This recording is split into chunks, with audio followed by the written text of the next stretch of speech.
Well, hello and welcome back to Finding Traction. And we're starting to get close to that magic 100 episode mark.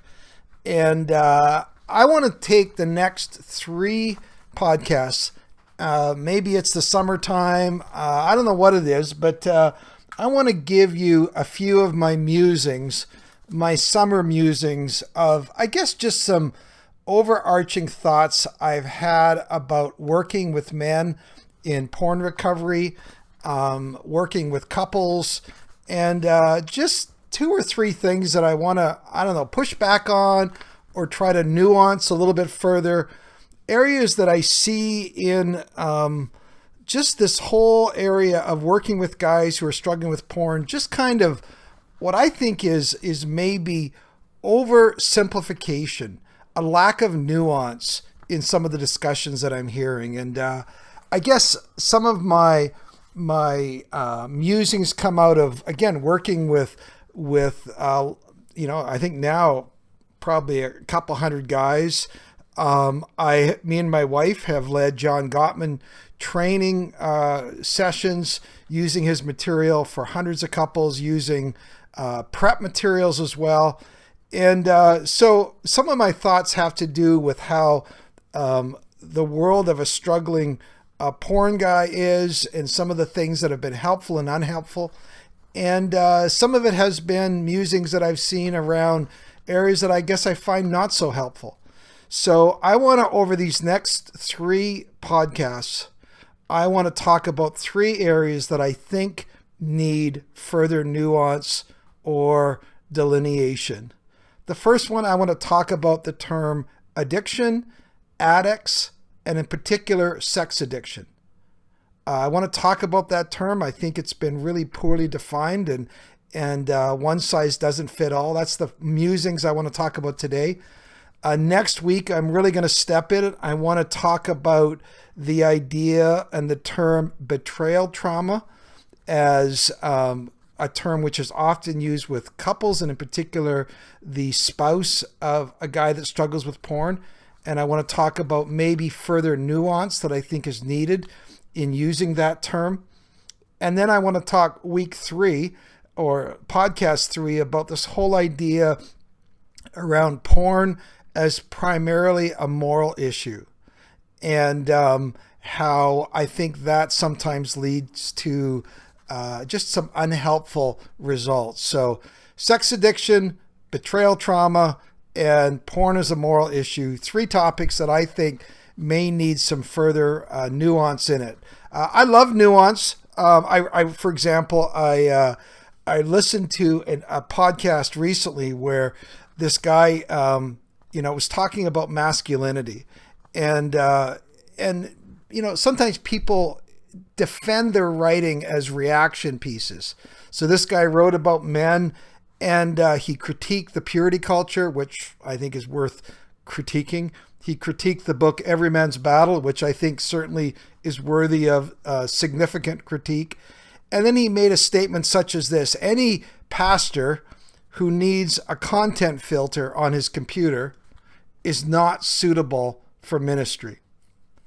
And then he was challenged on his podcast, and I was, and he came back with, well, what I really meant was this and this, and if that's the only thing they have, and I'm thinking, well, yeah, that's a lot more nuanced. Why didn't you write that in your book? Instead, you just left this sort of out there reaction statement.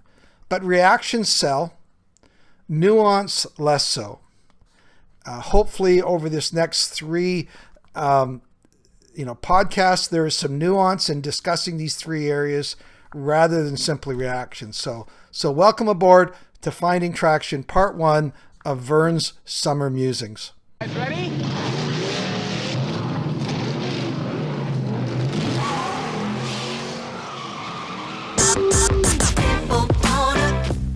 When it comes to porn, are you stuck, spinning out, or slipping backwards in your life?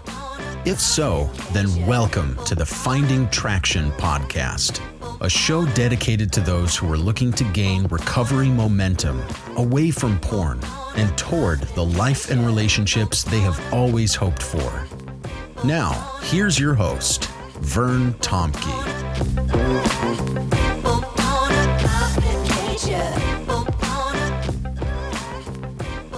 Well, before we get into part one of this series, let me just say, as I say most weeks, I love to connect with guys and help guys who are struggling with porn. That it's no longer serving them. It's causing problems in their life. They want to make a change, but they just don't know how to do that. They've tried on their own and they continually hit a wall. They continually find themselves going back to it. So there's a number of ways that I help guys. Some guys simply go on the website bandofbrothers.care and they download my 52-week video course called Finding Traction, and they begin to get a bit of an understanding of what they're facing. That's a start. I don't think it's necessarily the best route, but it is a start. For some guys, it's the safest route they start with. Other guys, they'll join one of my Finding Traction groups. I try to cap the groups at 7 people, and we will get together and we will work through the course together. We will talk about each other's lives. We will explore the material, but most importantly, we will share hope with each other. So I do those groups, just kind of regular groups for guys. I also do specialized groups for people who are in really professional, ministry areas like working for the city government or working in education or working for in a church context, a professional context that maybe even create some unique difficulties for being open and vulnerable. So we do those groups as well. And finally, some guys just go, hey, can you coach me individually? And so I do that as well. Oftentimes they'll say, well, let's go through the course together.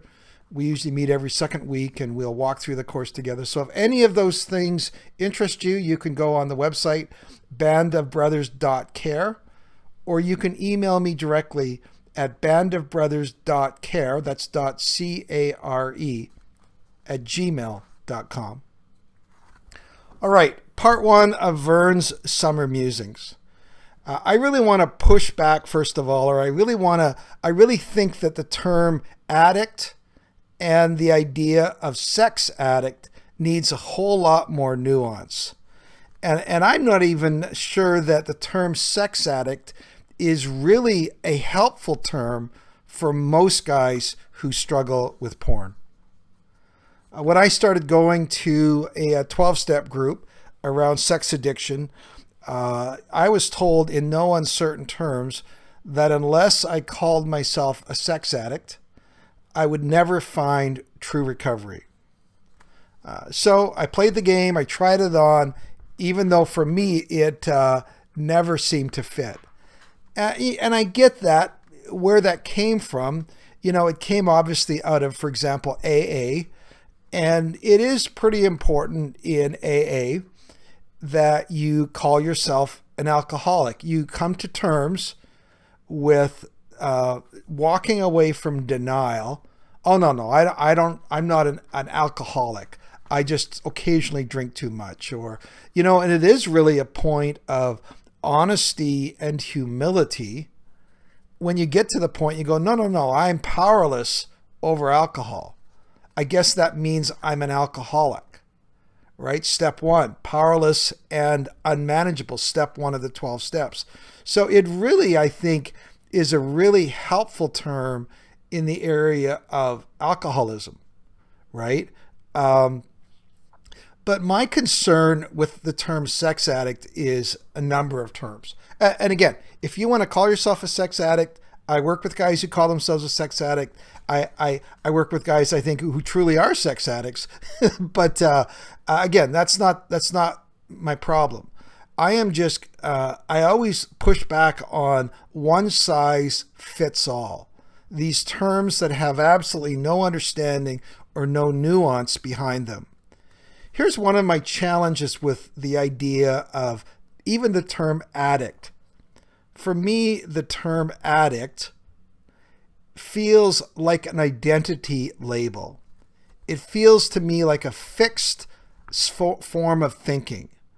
It's like a sentence. For the rest of my life, I will be an alcoholic, or I will be an addict. I guess in my life, and it's not just out of my spiritual convictions, but I just think out of good cognitive behavioral therapy, I don't put my identity as an addict. Now, I am on the spectrum of brokenness. I'm on the spectrum, and my brokenness is displayed in a variety of ways, including compulsive porn use. What I like, I'm okay. This is where I think is more helpful. I think it's okay to use the term addiction, or I encourage my guys to use the term addiction as a description of their experience. You know, I feel like I have an addiction. I'm struggling with an addiction. Well, what do you mean by that? I feel like I'm not able to stop, or I'm not able to change my behavior on my own.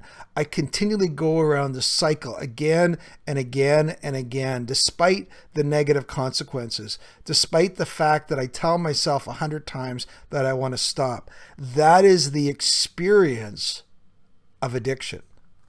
You know, and I think that is helpful. And I think when you're talking to guys, around that, when you use the term addiction, or oftentimes recovery is a term that's used, most guys go, yeah, I experienced that. We get together with a group of our guys and we talk about recovery. We talk about what that experience of addiction feels like. Everyone's nodding their head. The only reason they ended up calling me or getting a hold of me is because the last thing they wanted to do was to talk to anybody about it because of their own shame. So, but they got to a point of desperation where they go, I feel like I am powerless. I feel in this area, for whatever reason, I feel unmanageable. I experience the world of addiction. I feel like an addict, right? It's an experience. I guess I just push back on the term addict in terms of I'm always trying to help somebody have a growth mindset rather than a fixed mindset. For example, one of the great things I learned from CBT, cognitive behavioral therapy, is sometimes it even just adding a simple word or two can change your perspective. Just to, for example, to say, you know what, I am not good at math. For example, that's a fixed mindset. Just adding one word, you know what, I'm not good at math yet, right? All of a sudden everything changed, but I can get better. I can add my aptitude. I can change those things. So I love that idea of a growth mindset. I am just not, adding the term yet. I am powerless over porn. Okay. But that's not a fixed thing. You're not going to be powerless over porn for the rest of your life if you recover. So that's where I guess the term addict, I think, needs a lot more nuance. Another reason, or things that I rarely hear, is I read a lot about people who are struggling, with porn and sex addiction. I hear I've never really heard anybody who creates a distinction between the clusters of behaviors known as sex addiction and the reality of people who compulsively look at porn. Even if you want to use the term porn addiction, let me just say those two clusters of behaviors look very, very differently, even though they're commonly lumped together. I would go as far as to say that presenting behaviors and the underlying reasons between sex addiction and porn addiction are more like apples and oranges, even though both involve your penis, right? So, okay, let me explain where I'm going with this. Most porn users have gotten trapped in the private world of the big three A's. That's the first letter of the alphabet. A, which you hear a lot of. The three A's of porn addiction: affordability, anonymity, and accessibility. And most people who use porn do so as a way of disconnecting from real relationships, remaining hidden and inward in their own private world of shame. It's a way they hide away from people. They pull away from the world around them. Whereas most sex addicts are drawn to outward behaviors. Their activities aren't around disconnection. Their activities are around connection. Having affairs, visiting prostitutes, video chats, strip clubs, massage parlors, park rendezvous, whatever it is, risky behaviors that are associated with that. Now, it's possible, for example, I have seen this where some people have said, my porn use became, as I began to escalate, it became an element of dissatisfying, or I wanted more. And that led me to act out with real people, or what we call, that led me to cross the flesh line. It was like there was a little doorway between my struggles with porn and the private world of porn and into real life flesh engagement with real people. Let's say, whether, for example, video chats with real people would be an example of still crossing the flesh line. But let me just say that that reality for me, as I find that happening very seldomly. It's more of the exception than the rule. Well, why is that? Because it's a completely different thing.